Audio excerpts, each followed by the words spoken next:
Le Covid-19, coronavirus pour les intimes, sera-t-il responsable d'une chute de l'immobilier? Sera-t-il responsable d'une baisse majeure des loyers et de la valeur de vos biens? C'est le sujet que nous allons traiter ensemble aujourd'hui.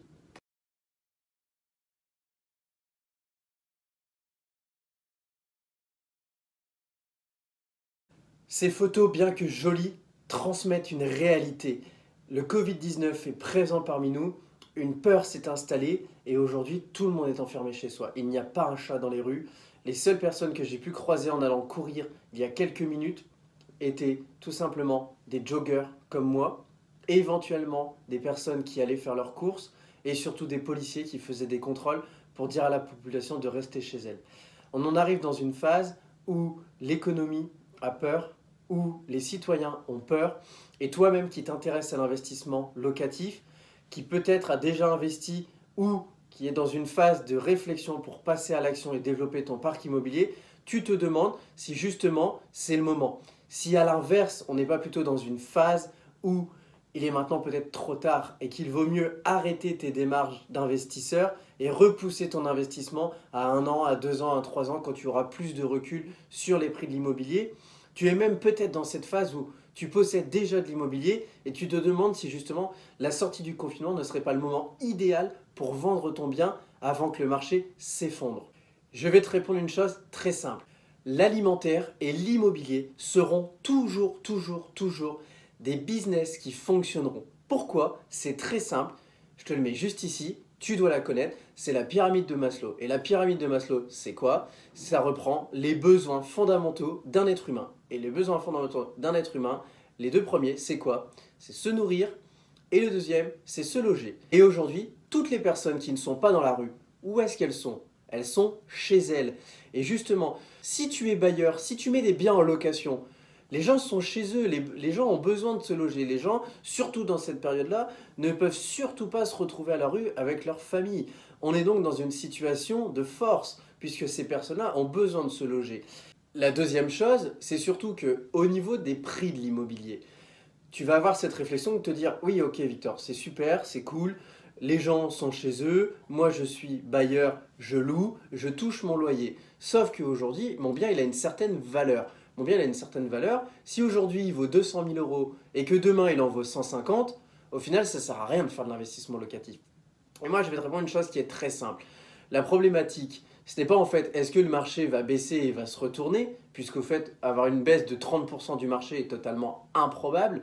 Imagine le blocage total qu'on aurait sur le marché, ça ne peut pas se produire. Même en 2008, ça ne s'est pas produit. Sauf sur des biens qui étaient totalement surévalués. Et elle est là la problématique. Elle est là la problématique, c'est que justement, si tu as cette crainte de voir le marché s'effondrer, c'est peut-être que tu as payé trop cher tes biens immobiliers. Je te donne mon exemple. Aujourd'hui, moi je n'ai aucune crainte des impacts que pourrait avoir le coronavirus ou que même pourrait avoir une crise économique, puisqu'aujourd'hui, l'ensemble des biens que j'ai achetés sont des biens qui étaient déjà avec une valeur en dessous du marché, puisque j'ai mis en avant certains axes pour les négocier. Et au-delà de ça, je suis dans un système où je prends toujours des biens que je rénove. Et le fait de les rénover fait que ça apporte une plus-value et fait que mon bien se retrouve automatiquement avec un prix légèrement supérieur au marché, puisque les gens veulent avoir ce type de rénovation, et ce type de rénovation est très peu présente sur le marché. Pas que je fais des rénovations exceptionnelles, juste que je fais des rénovations qui correspondent à ce que recherchent les gens. Si tu es dans ce cas-là, tu n'as pas à t'inquiéter, puisqu'aujourd'hui, admettons, on prend des chiffres. Admettons que le bien que j'ai a une valeur de 3 000 euros du mètre carré. Qu'une fois rénové, sa valeur elle est de 4 000 euros du mètre carré. Parce que justement, les gens sont prêts à payer plus, comme je te le disais.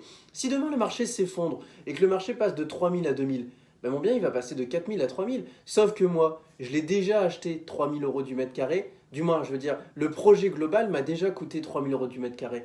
Donc ça veut dire qu'au final, certes, je serai impacté par la crise parce que je perdrai ma plus-value, mais en réalité, moi je ne serai pas perdant puisque je serai à l'équilibre. Donc si jamais j'avais besoin de revendre en urgence, je ne perds pas d'argent et je te rappelle que tous les mois tu amortis du capital, donc au final j'en gagnerai tout de même.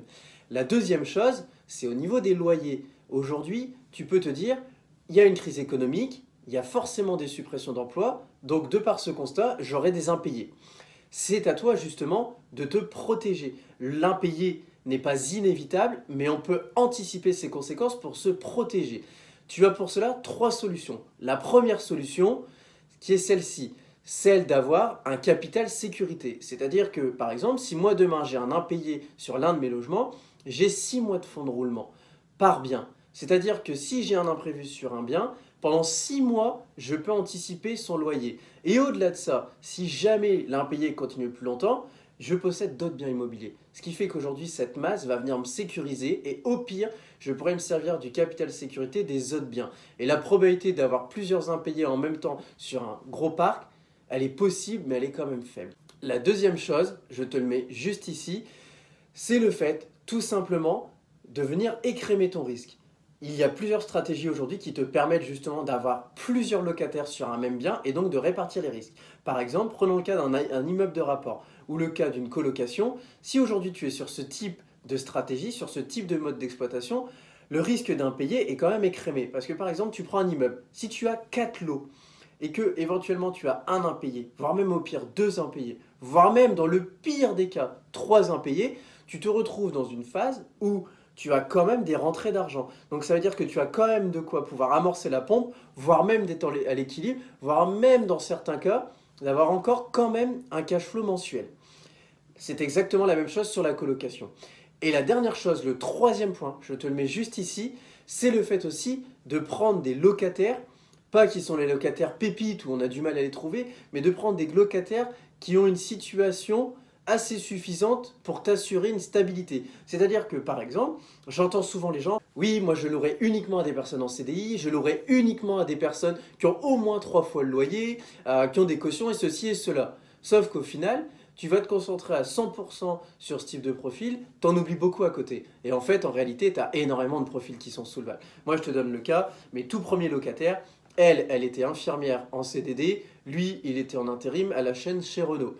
Au final, ces personnes n'ont peut-être pas la situation parfaite, elles ne sont pas en CDI, elles ne gagnent pas 6 000 € par mois, mais on est dans une situation où si monsieur perd son emploi, le salaire de madame permet quand même de payer le loyer. Si madame perd son emploi, le salaire de monsieur permet quand même de payer le loyer. Et si les deux venaient à perdre éventuellement leur emploi en même temps, derrière j'ai une caution qui par contre elle est en CDI.